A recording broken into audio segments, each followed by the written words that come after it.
Kita umumnya senangnya mendengarkan kata-kata manusia itu butuh penghargaan. Yang namanya manusia itu sifatnya tuh perlu dimotivasi dan butuh penghargaan. Itu adalah suatu kebutuhan benar. Kita harus saling memberikan kata-kata yang membangun, ya, termasuk pujian-pujian. Tetapi kalau kita hanya mau pujian saja dan kita tidak mau teguran, itu berbahaya buat kita. Bahkan pujian-pujian dan hanya pujian-pujian saja itu bisa mencelakakan kita. Kita tidak tahu apa yang salah di dalam kita. Tidak ada yang berani menasehati kita.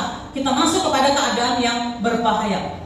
Bapak, Ibu, Saudara, kalau kita datang ke dokter, ya, karena sakit tertentu, dokter akan menunjukkan kesalahan-kesalahan kita, ya, pola hidup kita yang salah, cara makan kita yang salah, dia angkat dan dia tunjukkan.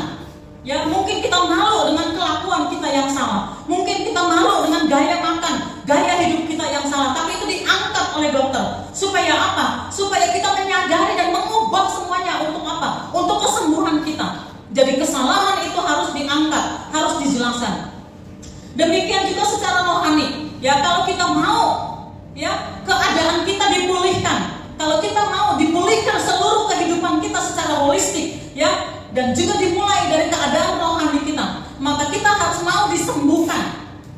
Ya, kita mau disembuhkan dari kemarahan kita, dari kekecewaan kita, dari kesombongan kita, dari akar pahit, dari kebencian, dari iri hati. Kita disembuhkan dari dosa-dosa dan cara hidup kita yang salah. Kita harus mau. Dan kadang-kadang kita tidak sadar, kadang-kadang kita tidak menyadari kalau kita ini sudah keras hati, kalau kita ini sudah punya tanduk, ya, kalau kita ini sudah sombong. Kadang-kadang kita tidak menyadari, kita butuh orang-orang yang mau menyadarkan kita, orang-orang yang mau membukakan kita, menasehati kita dengan kasih, bukan dengan penghakiman, ya, bukan dengan penghakiman. Jadi kita mau, ya, dipulihkan, kita mau dibangkitkan. Jadi kita harus punya hati yang terbuka untuk menerima teguran.